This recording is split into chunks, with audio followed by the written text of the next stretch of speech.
Bonsoir Nicolas. Bonsoir Mohamed. Il a bercé plusieurs générations et bien évidemment la nôtre. Jean-Paul Belmondo nous a quittés. Un monstre sacré du cinéma français avec sa gouaille, son jeu hors norme et son charisme exceptionnel. Jean-Paul Belmondo est devenu le magnifique. C'était son surnom, Mohamed, dans le cœur des Français.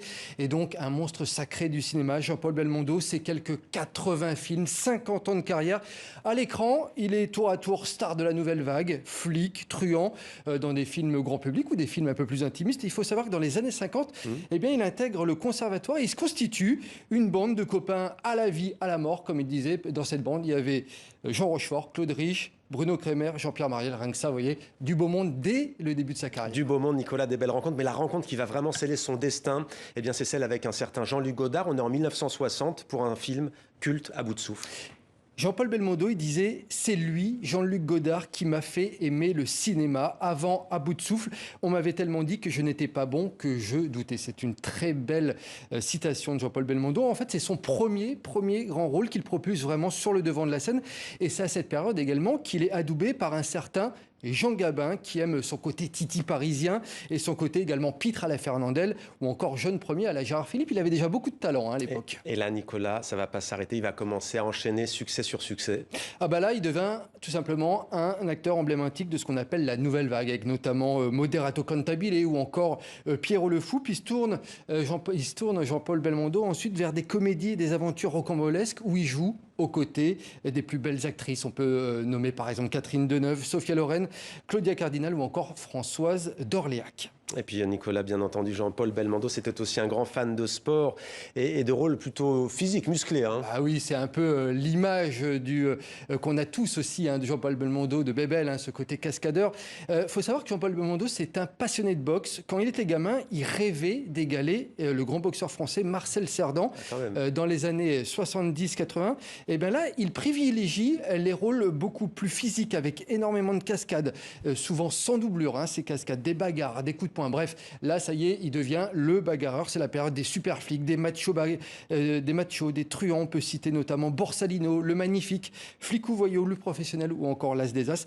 Et ces films, Mohamed, eh bien, ils ont inspiré toute une génération de policiers.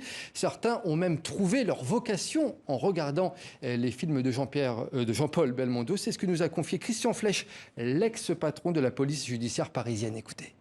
Quand vous êtes jeune, que vous avez les films de Belmondo, les cascades qu'il fait, et puis les rôles de policiers qu'il a tenus, c'est sûr qu'il y a eu des policiers, et d'ailleurs certains lui ont dit, qui ont eu leur vocation, qui ont commencé à poindre en voyant ces films. Et quand on voyait les cascades qu'il faisait, et d'après ce qu'on a compris ensuite qu'il faisait lui-même, chapeau l'artiste. Et cette image de bagarreur, Nicolas, Jean-Paul Belmondo a fini par en souffrir. Bah oui, parce qu'il disait lui-même, on a fini par me coller une étiquette et si je n'exécute pas une pirouette, on m'en veut, on m'étrille. Il en souffrait à un moment donné de cette image de cascadeur. C'est vrai que ce qu'il aimait par-dessus tout, c'était surtout varier les plaisirs à l'écran. Pour celles et ceux qui nous regardent et les plus jeunes, Nicolas, il faut quand même le rappeler, pendant plus de 20 ans, 48 de ces films ont dépassé le million d'entrées et l'un des plus grands rôles de sa carrière, c'est Claude Lelouch qui lui offre. Oui, Claude Lelouch qui lui offre effectivement un rôle dans Itinéraire d'un enfant gâté. C'était en 1988, tout simplement l'un des plus beaux et des plus grands rôles de Jean-Paul Belmondo, avec à la clé le César du meilleur acteur, trophée qu'il ne va pas chercher. C'était vraiment un rebelle jusqu'au bout, Jean-Paul Belmondo. D'ailleurs, ce sera le seul César de sa carrière. Victime d'un AVC en 2001, eh bien, elle se fait plus rare. Quelques apparitions au cinéma, puis au théâtre, et un dernier long métrage d'un film à l'autre, signé d'un certain Claude Lelouch. Voilà, la boucle est bouclée, pourrait-on dire. Et année où il est reconnu par toute la profession à Cannes, c'est 2011, il y a 10 ans. C'est l'année où il reçoit une palme d'honneur à Cannes. Puis ensuite, sachez qu'il a reçu un Lion d'or à Venise en 2016.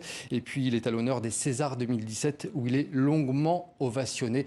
Voilà pour cette très belle et très riche carrière de Jean-Paul Belmondo. Et pour finir, Nicolas, une avalanche de réactions en France. Et on va imaginer à l'étranger aussi, beaucoup dans le monde francophone, mais en tout cas déjà en France, énormément de réactions. Oui, parce que ce Jean-Paul Belmondo, il allait bien au-delà des frontières françaises. Mais aujourd'hui, on peut notamment citer cette réaction d'Alain Delon, qui se dit complètement anéanti donc par le décès décès de Jean-Paul Belmondo. Il y a également Thierry Frémaux, le délégué général du Festival de Cannes, qui salue sur Twitter la générosité d'hommes et d'acteurs. Et puis on a joint également Vladimir Cosma, le compositeur français, qui réagit au décès de Jean-Paul Belmondo. J'ai reçu ça comme un coup de poing dans la figure, parce que je savais qu'il était malade, je savais qu'il a des problèmes, mais je n'imaginais pas qu'il puisse mourir. Pour moi, Belmondo était immortel. Ouais, c'était l'as des as, comme j'ai fait la musique en plus de ce film-là. Et il représentait toujours des personnages forts. Il était très sportif, il était imbattable, quoi. Donc ça m'a fait quelque chose de fort, quoi, moi.